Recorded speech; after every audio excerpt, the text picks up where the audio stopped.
In November of 2018, Alexander Zverev won his biggest title so far. He defeated Novak Djokovic 6-4, 6-3 at the Nitto ATP Finals and ended the year as the world number 4.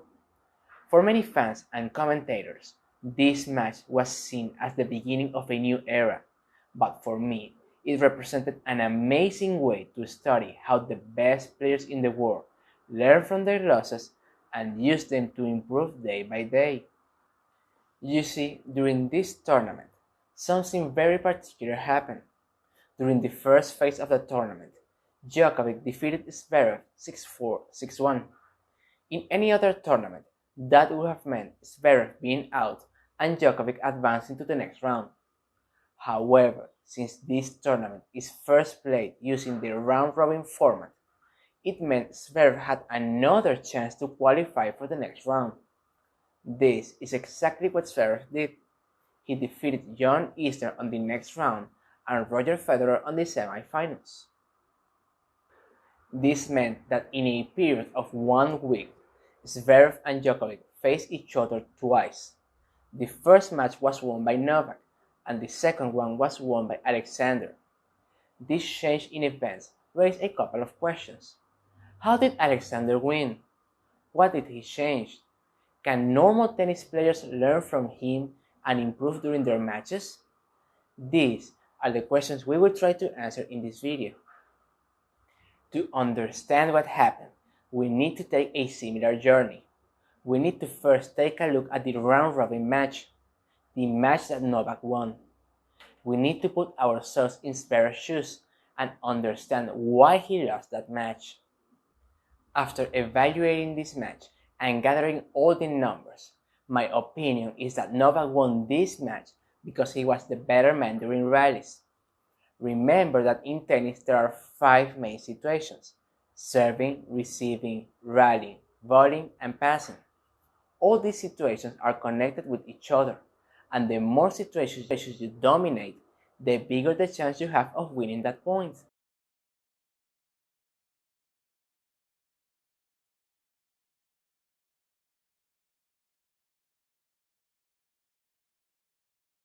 At the beginning of this match, rallies were much of an issue for Zverev because he was serving incredibly well.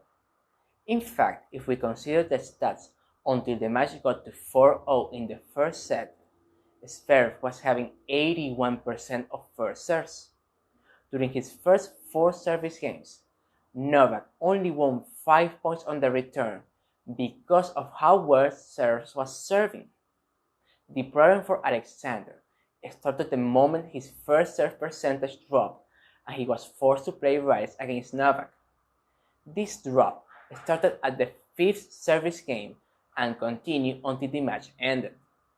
From this moment, his first serve percentage went from 81% to 45%. From this moment, things started to get a lot more complicated for him. You see, whenever they engaged in a rally, Novak was the player that had the upper hand. In this match, there were a total of 41 points with more than 4 shots, and Novak won 73% of those points. There are many reasons Novak was superior during rallies, but we can sum them up into 2. The first one was Novak's ability to keep his core position while at the same time hitting the ball deep. This makes attacking Novak a lot harder because he denies you the opportunity of creating spaces on the court.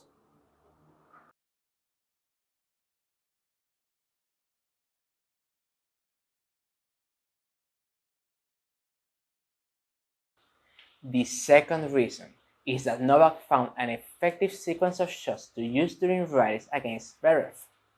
This sequence consisted on engaging on crossword forehand exchanges. Novak's aim was to place Zverev on his right side as much as possible before changing directions and going down the line. Forcing Zverev to run to his backhand side was what eventually led to an error or a short ball that allowed Novak to finish the point.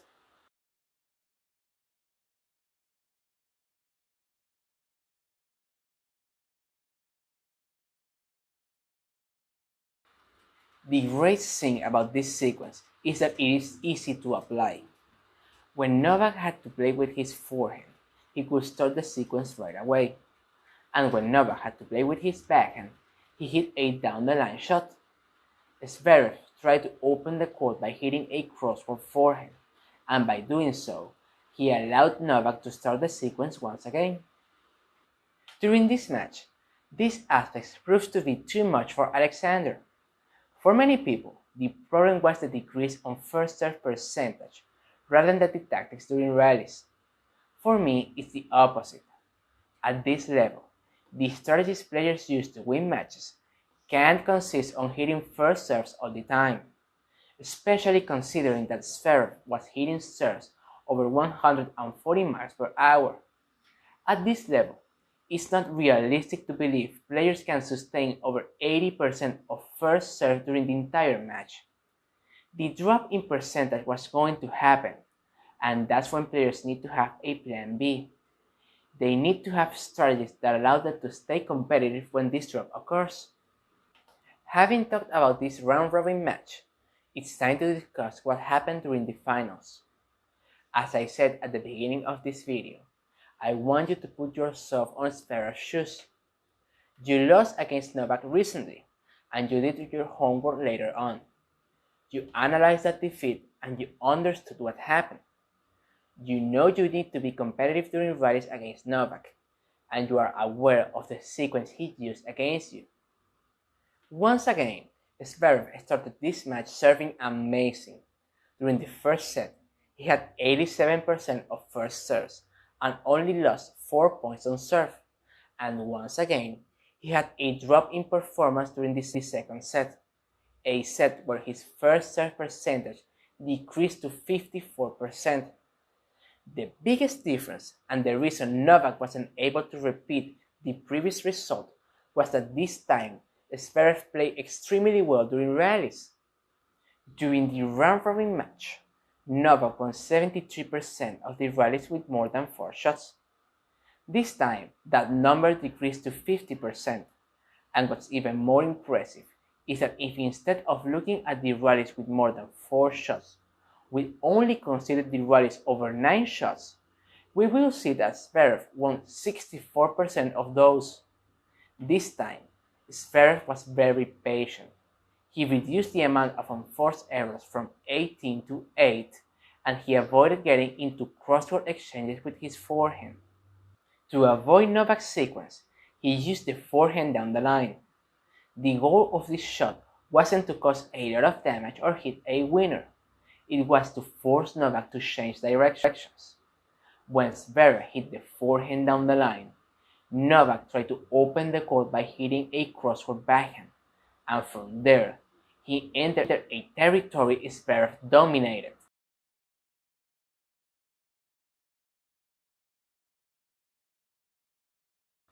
During this final, Zverev had the upper hand in the crosscourt exchanges with the backhand. He mixed hitting slides with flat shots, and that eventually led to an error or a short ball from Novak.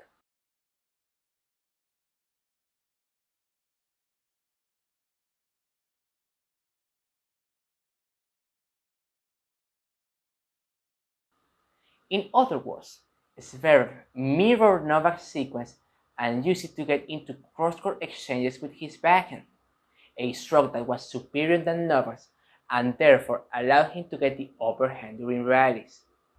If my numbers are correct, Zverev was able to win 17 points by targeting Novak's backhand using his own backhand.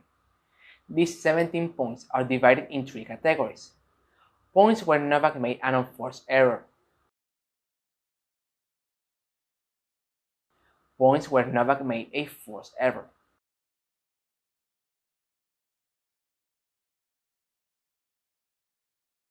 and points where Novak hit a short ball that allows Zverev to take control of the point.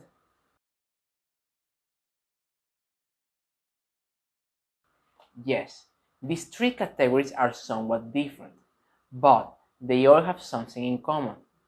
They all made Novak lose because Zverev targets Novak's backhand by combining deep and flat shots with low slices. After evaluating these 2 matches, These are the reasons I believe Zverev was able to turn the tables and win the title. However, we still have a question we need to answer. Can normal tennis players like us learn from Zverev and improve our chances of winning more matches? The answer is yes. Take a look at what we just did with Zverev. We took his defeat against Novak and we found the cause of that defeat. We found out what he needed to do and what he needed to avoid. We can do the same thing whenever we lose a match. Instead of punishing ourselves and judging our performance, we can evaluate the match objectively and determine why we lost. Once we find the reason of our defeat, we can make the necessary adjustments to our game and improve our chances of winning whenever we have to face the same opponent. Having said all this, I would like to know your opinion about this video. Do you agree? Do you have a different opinion? Please let me know in the comments section. I also wanted to let you know that I created a Facebook group for those of you that want to talk about strategies, share your experiences during your matches, or ask for advice. If you want to join the group, I will leave a link on the video description below. And if you want to see more videos like this in the future, subscribe to this channel and click the bell icon. My name is Jorge, thanks for watching, and I will see you on the next one.